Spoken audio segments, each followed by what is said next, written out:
Shalom, damai di hati, jemaat yang diberkati oleh Tuhan. Salam sejahtera bagi kita sekalian yang karena anugerahnya kita ada saat ini, dan tentu menyadarkan kita telah berada di minggu sengsara yang keempat. Kita dibawa dalam memahami pembacaan dalam Injil Matius pasal 26 ayat 1 sampai dengan ayatnya yang ke-13. Melalui perikop pembacaan ini, maka ada beberapa hal yang kita dapati melalui perikop pembacaan ini. Pertama, bagaimana para imam-imam dan tua-tua Yahudi adanya persekongkolan untuk membunuh Yesus. Tapi juga dalam pembacaan ini kita mendapati bagaimana Tuhan Yesus ketika dia selesai dalam pengajarannya, di saat dia berada di Betania, di rumah daripada Simon si Kusta. Simon dan seorang perempuan yang mana dalam pemandangan waktu itu adalah orang yang diasingkan, orang yang tidak diperhitungkan. Kalau dibilang adalah orang-orang kecil. Pun juga bagaimana reaksi dari para murid Yesus. Jadi ketiga hal ini melalui pembacaan kita didapati bagaimana para imam dan tua-tua Yahudi yang berencana untuk membunuh Yesus. Tapi yang menarik juga di sini ketika Yesus berada di rumah Simon Kusta, maka datanglah seorang perempuan. Ketika dia berjumpa dengan Yesus, dia menunjukkan bagaimana hatinya yang sangat mengasihi Yesus. Apa yang dia lakukan? Dia mencurahkan minyak narwastu mulai dari kepala sampai dia meleleh. Reaksi daripada para murid yang ada pada waktu itu, yang seolah-olah membuat suasana hati mereka gusar, marah ketika melihat Yesus ada di rumah Simon yang kusta, tapi juga seorang perempuan yang datang untuk mencurahkan minyak, karena minyak narwastu itu harganya begitu wah. Seolah-olah dalam pandangan para murid Yesus itu adalah hal pemborosan. Nah, disinilah juga reaksi daripada Yesus yang mana mengarahkan para murid bahwa cara daripada Simon si Kusta menjamu dan juga seorang perempuan menunjukkan bagaimana kasih minyak yang mahal menyadari bahwa tidak sebanding. Dia menyadari bahwa dia tidak layak, dia orang berdosa. Dia tidak memperhitungkan minyak yang mahal. Dia curahkan. Tapi disinilah juga cara Yesus membuka pandangan mata iman dari para murid, bahwa Yesus memandang kepada orang-orang yang tidak diperhitungkan, kepada orang-orang miskin. Yesus ada bagi mereka. Saudara-saudaraku yang kekasih dalam Tuhan, Yesus mengatakan bahwa cara daripada seorang perempuan yang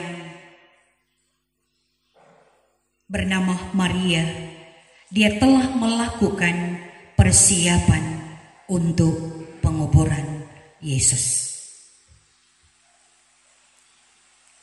Saudara-saudaraku yang kekasih dalam Tuhan, dari bagian pembacaan Alkitab ini, kita yang sedang menghayati dan memaknai minggu-minggu sengsara,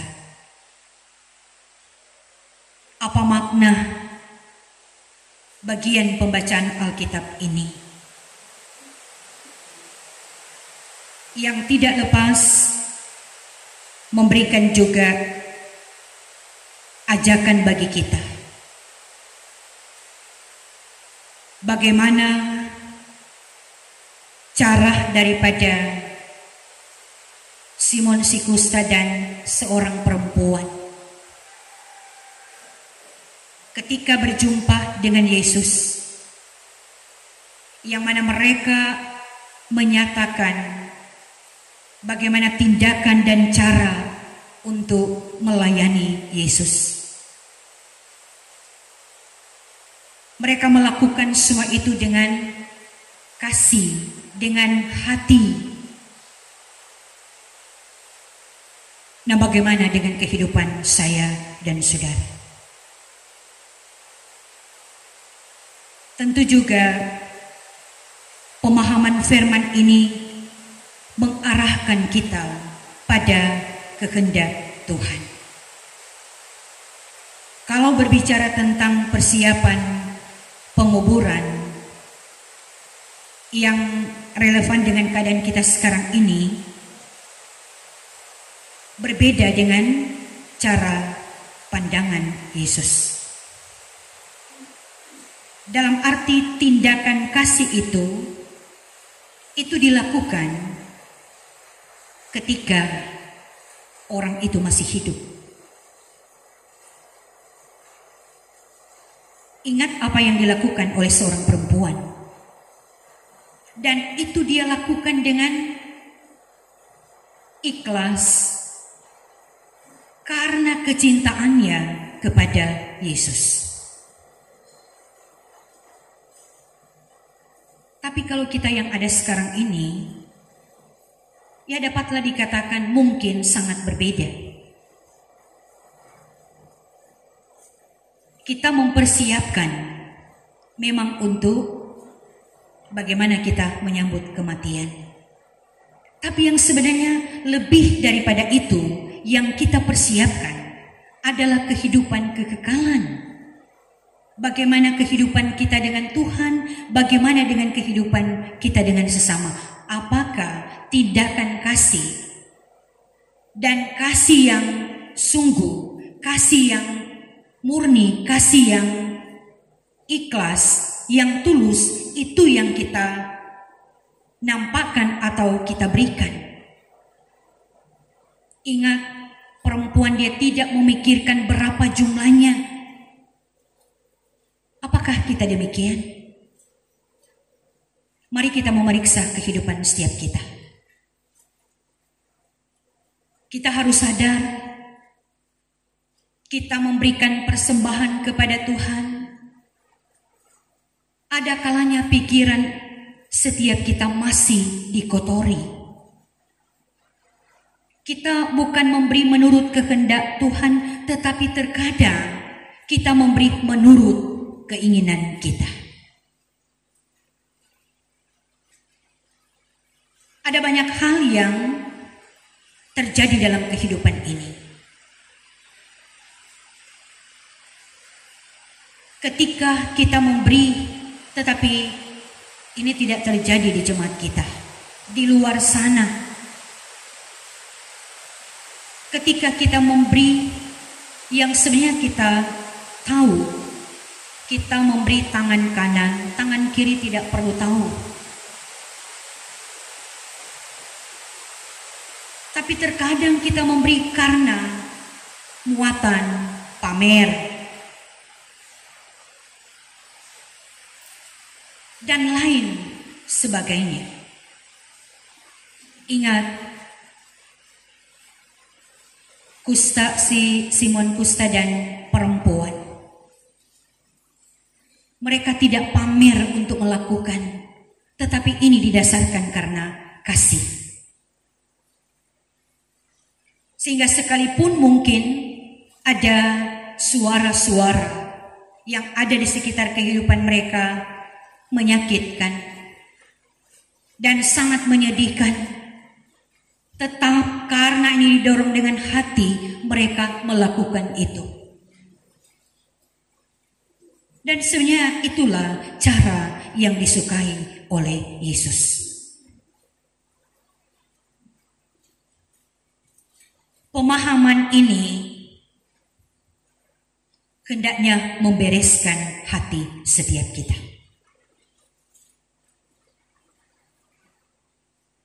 Karena terkadang sebagaimana juga cara daripada imam-imam dan tua-tua, mereka memiliki jabatan dan sangat dikenal, tapi praktik hidup mereka tidak menunjukkan. Mereka peduli dan kasih kepada orang-orang yang ada di sekitar kehidupan mereka. Mereka mampu berucap tetapi sulit untuk melakukan. Ini pun memang mengingatkan kita. Jangan-jangan kita hanya mengaku orang percaya, tapi cara hidup kita tidak menunjukkan bagaimana hidup sebagai orang percaya.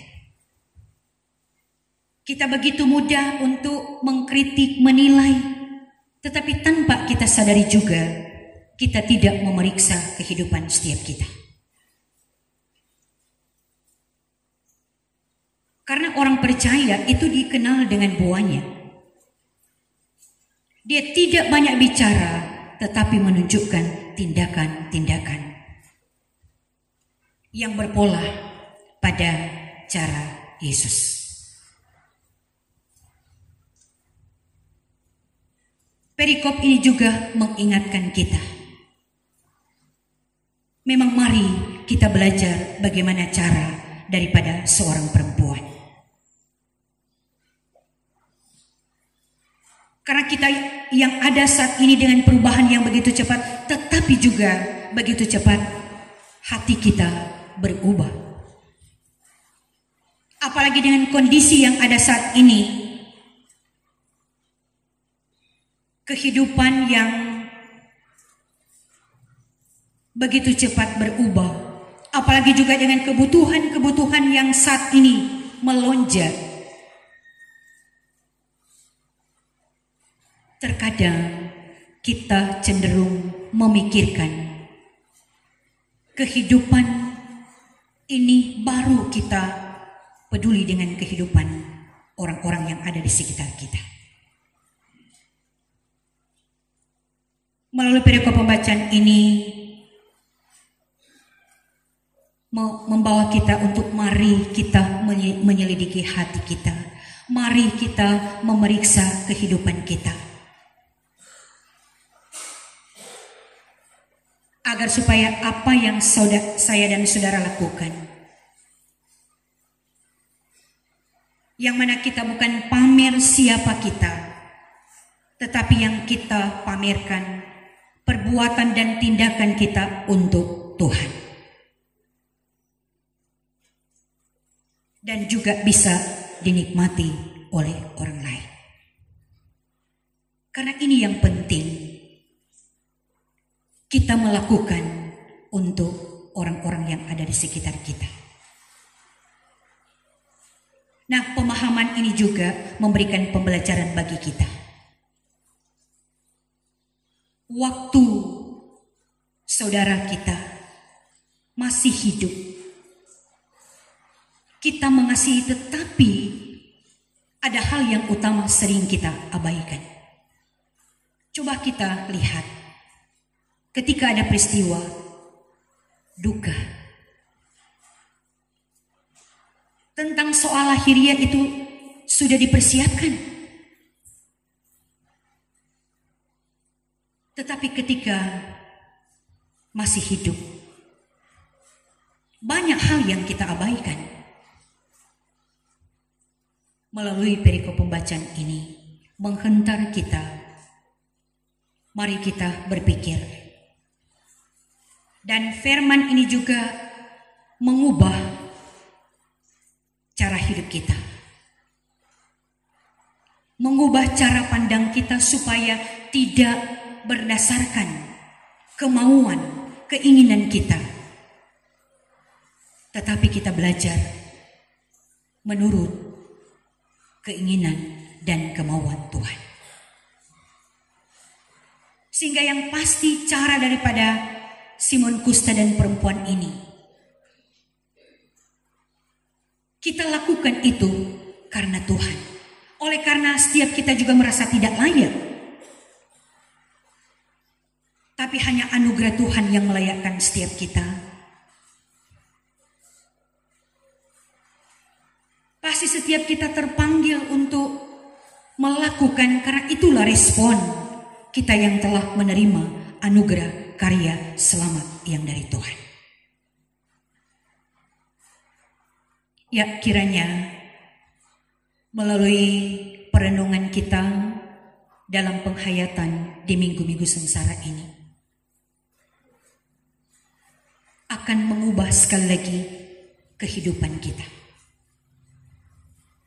Sehingga masa-masa sengsara ini bukan hanya karena mengikuti tahun gerejawi, tetapi semakin kita menikmati hidup, semakin kita mengartikan bagaimana kita mau mengikuti Yesus. Pengikut Yesus menjadi muridnya mengingatkan kita harus sedia dalam menyangka diri dan memikul salib. Penderitaan, tetapi di balik penderitaan ada kehidupan yang menanti. Kebahagiaan kekal yang telah disiapkan oleh Kristus Tuhan. Ya, semoga firman kehidupan ini menghentar kita untuk menghayati, tapi juga secara khusus mari kita memeriksa kehidupan ini. Sejauh mana kita telah mewujudkan panggilan hidup untuk melakukan kehendak Tuhan. Terpujilah nama Tuhan. Amin.